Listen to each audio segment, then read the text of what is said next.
This is Time Signatures with Jim Irvin, a podcast and radio program presented by the Capital Area Blues Society in Lansing, Michigan. Most any contemporary musical style can trace its roots back to the blues. Time Signatures explores the blues and its musical connections with captivating interviews, lively discussions, and news from the world of the blues. You know I'm crying, baby, driving up and down these Michigan roads, yeah. And now, here he is, your host, Jim Irvin. Baby, I'm home. Well, thank you so much, Parker, and welcome to Time Signatures. I'm your host, Jim Irvin, and we are happy and pleased to welcome today's guest. This Kansas City, Missouri native was initially influenced musically by her parents, both of whom were very active in music all those years ago. Her father playing blues guitar and her mother singing with Little Even the Works.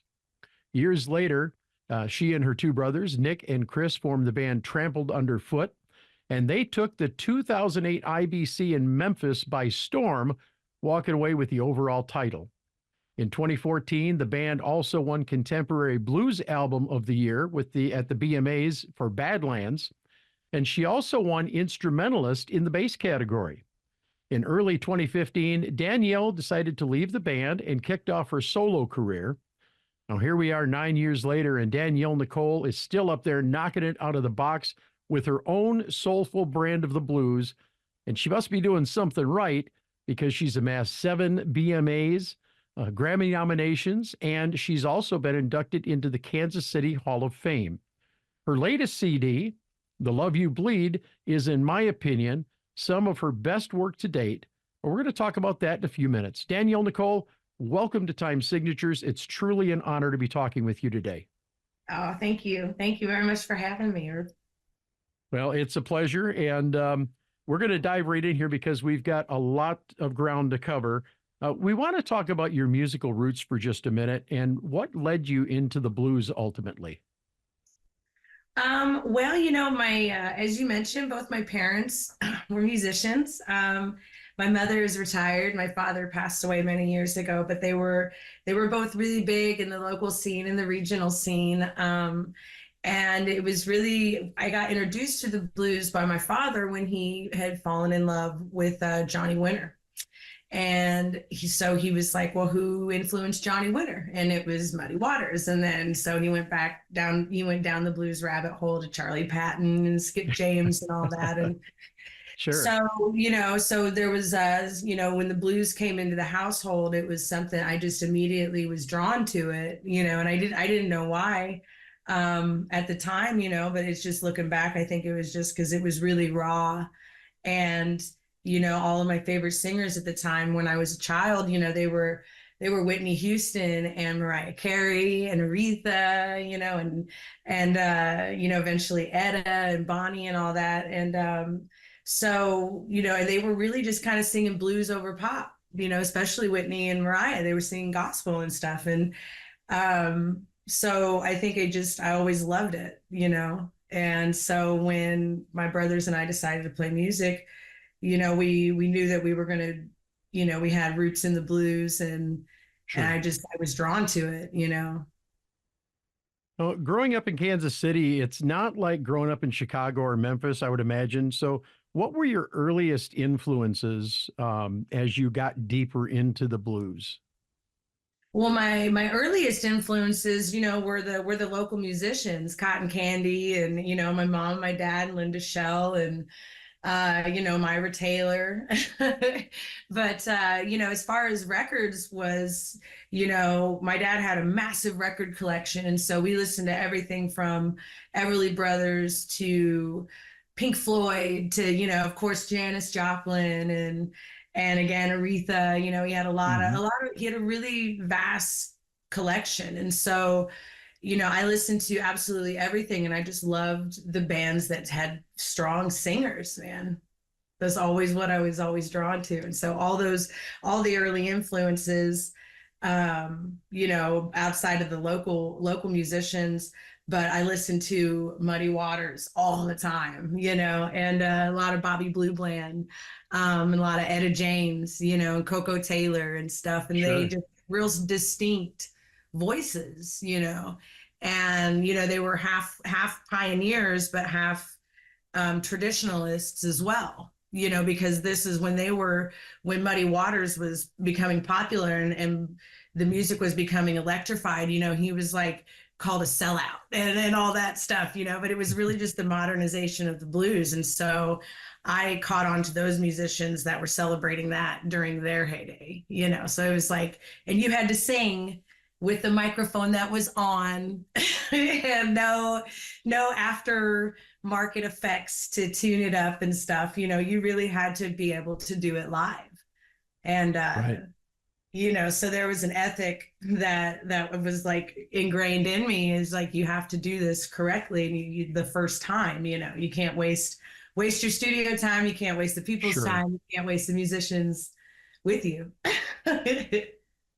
Well, Danielle, after a 5-year stint with Fresh Brew, your early music career centered around a band that you formed with your brothers, Nick and Chris.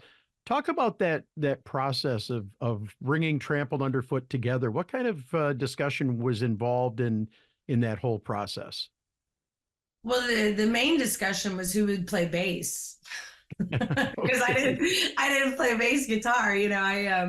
I messed around. I mean, I really liked playing rhythm guitar. I cannot lead, but man, I will sit back and just play rhythm all night on a gig if I could. I would love to do that. But so I didn't like play any bass at all, and I played some tenor sax in middle school, and that was literally it as far as the bass clef goes. So the main discussion was what we were going to do about that. And then I had offered to check it out, to try and learn it and see if it was something that I would like, and so some months go by and I'm just grinding away, just practicing. And, it wasn't something that came naturally to me. So I had to work very hard to not only learn how to play the bass, but learn how to sing and do it at the same time. So there were some months of going to jams that they're like, "Are you sure about this?" I'm like, "I'm gonna get there, man. I'm gonna get there. I promise." And But get there, you did. had to work Indeed. at it. So that was the main discussion we had. But it was like, Nick was doing his thing up in Philly, and he was gaining a lot of traction between Philly and New York. And Chris and I had been playing in bands here in Kansas City, and nothing like super serious. And but Chris and I just really loved playing together. And so we had that phone call, and then so Chris and I were still in Kansas City. And so after I got through, after I knew I could get through at least a third of a gig, we'd have other singers come and play, and it was like a jam type situation. And he really helped me to get stronger on playing and singing while Nick was still fulfilling his the stuff that he had to do up in the Northeast. And we were going back and forth and doing some shows here and there together, but we didn't really start hitting it hard till Chris and I made the move up to Philly in 2004, 2000. No, we were there from 2002 to 2004, I think. Okay. And yeah, so that was how the band had kind of developed. We were playing together for a couple years before we actually went full steam on it and stuff. So we kind of already had a little bit of a following had been built up. And I have to ask you, what was it like winning the 2008 IBCs? Did that kind of cement in your mind that y'all were headed in the right direction at that point? Oh, definitely. Definitely. We were already really grinding by that time, but we didn't have any kind of record deal or anything. And so when we went down to Memphis, we were just kind of just making some noise, because we knew a lot of promoters would go down there. And so we just entered the IBC to see what would happen. And then we took first place in KC, and we were like, wow, we get a chance to go do this, man, so, but we didn't go down there with the intention of like, we're going to win this or anything like that. We just wanted to be like, this is who we are. This is what we're doing. Hi, we're Trampled Underfoot, and so we made it to the finals, and it was really surreal. It was very surreal, but the set was short and Chris's drum set was falling apart, and he pulled it together and made it work. And it didn't feel real, until they were really like handing us the plaques and giving Nick the guitar and stuff. And we were like, okay, well, I guess we got something here for sure. But we kind of knew we had something special, doing the shows together prior, because it was like, Sure. there was a magic, and people really enjoyed seeing us play together, and we had a lot of fun. I looking over your work, your body of work with Trampled Underfoot, I instantly became a fan when I discovered the band. My favorite disc out of all of them was the live at Notoden. Did I say that right? Notoden. Well, Notoden. Every time I go over there, they're like, it's New Toad Inn, and but they're Notoden. The accents on and any Norwegian people are like, no, that's not it at all.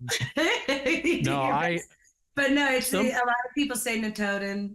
The locals are gonna kill me in when I go there in July. Somebody turned me on to Fog, the live version at New Toden. I hope I said that a little bit better. Yes. Just absolutely fell in love. I can't find the CD anywhere. Thankfully, I was able to get a download of it, a digital download through one of the websites had it available. But I'm still looking, because I think that's the only one of the group that I don't have from Trampled Underfoot. Anyway, want to get moving here. On the face of it, 2014 looks like it was kind of a bittersweet time for you and your brothers. By my count, Badlands was, I believe, your 6th album by Trampled, when it won the Contemporary Blues Album of the Year at the BMAs. And then your brother Chris decided to step away from the band. That must have been tough, yeah? Yeah, absolutely. Absolutely. So 2015 arrives and you make your decision to start your solo career. Did you kind of feel like things had sort of run their course with Trampled Underfoot and you just wanted to stretch out and try something new? Well, I told Nick that tough wasn't tough without Chris. When Chris decided he decided to step away at the end of 2013, and a friend of ours in town was stepping away from his band as well. He actually called me the day that he stepped away from the band. Long story short. So, Nick and I, we were not in a position, we both had young children. We weren't in a position to just take a year off, so his name was Jan Faircloth, and he toured with Nick and I and Mike Sedovic on keys for the most of 2014 to kind of tour out the last year and fulfill. We had obligations and shows, and for me it was making preparations to go solo in 2015, to give respect to the people throughout the year and keep my family afloat, for an entire year while we prepared and I recorded Wolf Den and all of that. So it was a huge undertaking to figure out pretty quickly who I was as a solo artist, and that's why a lot of Wolf Den sounds like, tough songs, because I wrote half of that album for the next album after Badlands, and it was really weird having a successful album knowing the band was imploding and the family wasn't doing well and everything, so it was a lot to do, and I was a relatively new mom. I only, he was only 3 years old. Eli was only 3 years old at the time. And so yeah, I learned a lot pretty darn quick. Absolutely. But you either sink or swim. And one thing I say to a lot of new artists and stuff is like, figure out what you want to do, because this is a difficult life. 99.9% of us don't have a hit on AAA radio, so you have to really figure out if you love this enough to do the work. I mean, this is essentially my second climb now, because Tough was like, we were about to hit really big. We were doing real well over in Europe, and it's like, it's the same story as a ton of bands, like they implode right before, the greatness. But so this is essentially my second climb as an artist, and so I've been able to learn a lot. So you really definitely got to love what you're doing. Absolutely. This is Time Signatures. I am your host, Jim Irvin, and along with me today is a wonderful blues artist, somebody I've been wanting to talk to for quite some time, Danielle Nicole. We so much appreciate your time, and thank you so much for being with us today. I kind of wanted to talk just a little bit because I try to talk to all of the artists that I interview about the pandemic. What did you do during the pandemic? How clearly it affected your trajectory in some form or fashion, but how did you respond to that, and what did you do during that period? It really did. 2019 was a huge year for Brandon and I and our band. We had really found our sound, and we had done 3 really successful tours over in Europe, all over Europe, from the North Pole, down into the mainland of Europe. And so yeah, it was like a light switch for the whole world, like everybody else. Everything just kind of stopped, and me, I embraced it, because there was no way I was going to be able to take 2 years off of touring by my own choice. Right. So I got 2 years, with my boys at home to be a mom, and the circumstances were stressful and money was tight for a long time, and we had to figure out, what to do, and Brandon got us through a lot of that financially. I was very fortunate to have a strong partner and a supportive partner, and a lot of people didn't. So I knew that in my position, I just needed to really fully embrace it. And once you get over the initial depression as an artist, you're just like, well, this is how I create my art, and I can't do that anymore. And everything is digital, and we connect emotionally, Yeah. the whole point of being vulnerable on a stage and being a true artist and an honest musician is opening yourself up to that connection with people, and we all have our guard up, and a lot now, especially now, our hearts are very hardened by the screens, and just the desensitization of just not having that connection. And so it's been a challenge in some markets getting that back. A lot of people are embracing it and a lot of people aren't, but but it really got to a point where you get over the depression of figuring out like who you are without your craft, without your art, and then got over that lump and really just had fun with my children. We did everything that we could do within what we were allowed to do, respectfully. Right. And I got to be a mom. So while there was a lot of stress of what are we going to do, when is this going to happen? Because everything is like, oh, it's going to open up. No, it's going to be not like 9 months, So wrote a lot of songs. I'm always trying to write. I'd written a lot of songs. And so we were like, okay, well, let's take this time and go into the studio. And I had been released from Concord. And so I had a producer set up. Tony was going to come in. I had a label that was going to, fund it and stuff. And they pulled out 2 weeks before we were supposed to do it. So I was like, Wow. well, F that. I'm just going to do it. And then this is the album that we recorded, and we recorded it to tape in the studio, which was really challenging and freaking awesome. And I will never record another way again other than 2-inch tape, man, for real. Very cool. Yeah. So we recorded this album, and then, my brother got sick. And, he thought it was an ulcer, and it ended up being stage 4 cancer. Mm. So, that obviously put everything on hold. We didn't know, the world was starting to open back up. But we canceled everything, and just we were home for him. And, he fought really hard, and he was gone in 9 months. So it was like, right when everything was starting to open up again, that, so, he was everything. So Yeah. sorry.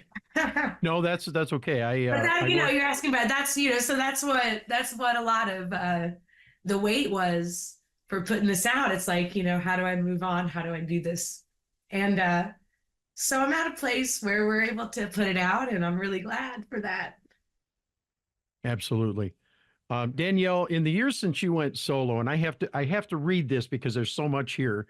But you've earned some truly high praise. I mean, Guitar World touted your soulful, inventive playing and tireless work ethic. The Blues Magazine adds Nicole brings it, bakes it, and serves it up blazing on a silver soul rockin' platter. And the Kansas City Star has essentially compared your development and maturity to that of Betty LaVette. Even No. Coco Taylor once said, "That girl gets down to the nitty gritty." Talk about how that feels. I mean, to hear that kind of praise coming from the blues community for the work that you've been putting in. It really means a lot to me to have, especially this album, be really well received, because we wrote, I wrote 11 of the 12 songs that are on the CD itself, and then Brandon and I wrote about half of those together as well. And it was really honest, and so for it to be really well received, and for the people to still be able to find a connection with it that I look up to. And I mean, I appreciate what the Star said, but I mean, it's just like Betty LaVette is a freaking queen legend. So I don't, it really means a lot to me, and it's really humbling to, to have people that I look up to, and to call my peers, and have a respect in that, because it's hard to, as an artist, to put your heart and soul out on the chopping block, especially today's world. This new world is it's savage. So Yeah, it's really changed. It really has. And so, I just try to still be as authentic and as open as I can. I was just like, well, this is it. So this is all I can be, is me. Yeah. And so for people to relate to that, it means a lot, because it just encourages me to be more myself, because I feel more like myself than I have, That's in wonderful. my previous recordings, and in my writing and stuff. So it's getting easier to be more honest. Danielle, The Love You Bleed is the new album. I got to tell you, I think honestly, this is some of your best work, I believe. Some of my favorite work out of the albums that you have released as a soloist. Head Down Low, Walk On By, Fool's Gold, three of my favorites that are on this album. I'm always looking for something that makes me feel. And, you talk about honesty in your writing. I think that you've achieved that. There's a lot of music on here that truly made me feel when I was listening to it. And it's definitely a work that you should be proud of. I mean, I know that you've talked about it, about the new album and such, and how it makes you feel. What's been the overall reception by the general public? Are you getting a lot of positive feedback on the album? I really have. I'm fortunate in that I've got an incredible band of musicians, and they're on the record. So like what you hear on this record is what you hear when we're playing in Phoenix, or we're playing in DC, in April or whatever. Like it's an honest representation of it. And I have a really wonderful group of people that have followed my music through tough, and people that have also found me just on my own.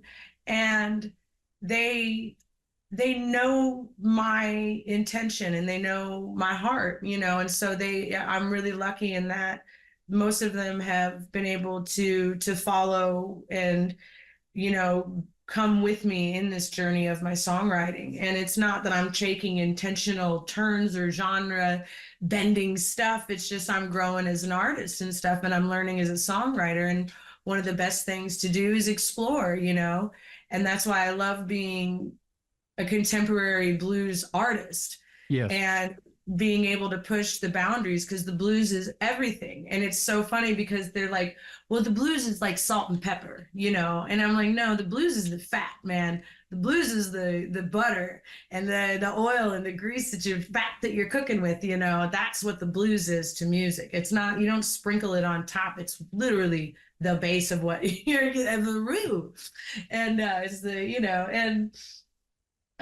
so I think that the writing journey is a lot of fun, and it's still blues, but it still pushes the boundaries and stuff. And I've been able to find new people that way, and new artists and new markets and opportunities as well. And then I can bring the blues into it. And they've been like, oh, some of the younger kids, like, I didn't know that I liked blues until I heard your band, And it's no, I'm not a traditional blues artist, and I have not claimed to be one. I am a contemporary blues artist, and I'm proud to say that. I don't want to dress it up and say, well, I'm roots and Americana, because there's that stigma of being a blues artist. No, there's not. There's a stigma because you're letting it be a stigma. Listen, if Buddy Guy can bring contemporary music into his presentation, which he does, and you look around and it's not just older people at a Buddy Guy concert. No, not at all. It's young kids. You go to Yes. the Kingfish show, go to Gary Clark Jr. That's the contemporary blues, man. It is out there. Eric Gales, that stuff is out there, and it's the blues. Joe Bonamassa, my guy over here hanging up on the wall. I mean, there's, right? Listen, I am not in the blues box. I like contemporary. I like the blues rock fusion. I like all of it because, again, if it makes me feel, that's what makes me appreciate it. And that's what I'm sure that's what you're getting out there on, from the general public. Yeah, exactly. It's, you just gotta be willing to open up your heart, and you'll figure it out. You'll feel it. Yes, ma'am. Danielle, where can people find your music? Where can they buy your CDs? If somebody wants to book you, where can they go for that information? Well, all roads, it start from DanielleNicoleMusic.com. That's how you can get to my booking, whether it's US or international, to Preston Radio, to directly to the band. It's where you can get souvenirs. It's where you can get tickets, and, always buy tickets directly from the artist site or the venue site. Yes. Yes. Those are the only valid ticket links. And my site goes to the venue. So it goes to the site that they gave me to purchase tickets, just a friendly reminder. But yeah, that's where you can get it, and we're on all the platforms, all the streaming stuff. But yeah, the website that's got all my tour dates, bands in town, so DanielleNicoleMusic.com. Very good. Danielle Nicole, it has been a pleasure to have you on Time Signatures today, and we appreciate you. Lots and lots of good luck in your future. And of course, we want to see you in Michigan. I've actually put you on my wish list for a couple of events up here in the state of Michigan. So we did just confirm a play up in Michigan later this year. So really? Go to our website and we'll have the announcements. Get on the email list. We'll have a blast. Yes. Fantastic. Well, once again, great having you here. And to our listeners and our watchers, thank you so much for tuning in. Jim Irvin reminding you that keeping the blues alive is the goal, but preserving the history of the blues one story at a time, that's my mission. Thanks so much for watching and listening. We'll see you soon. This has been Time Signatures with Jim Irvin, presented by the Capital Area Blues Society in Lansing, Michigan. For more information on cabs, visit capitalareablues.org. You can find this episode and past episodes at lccconnect.org. The Time Signatures theme song, Michigan Roads, is used by permission and was written by Root Doctor, featuring Freddie Cunningham. I'm trying, baby, driving up and down these Michigan roads, yeah. Until next time, keep on keeping the blues alive.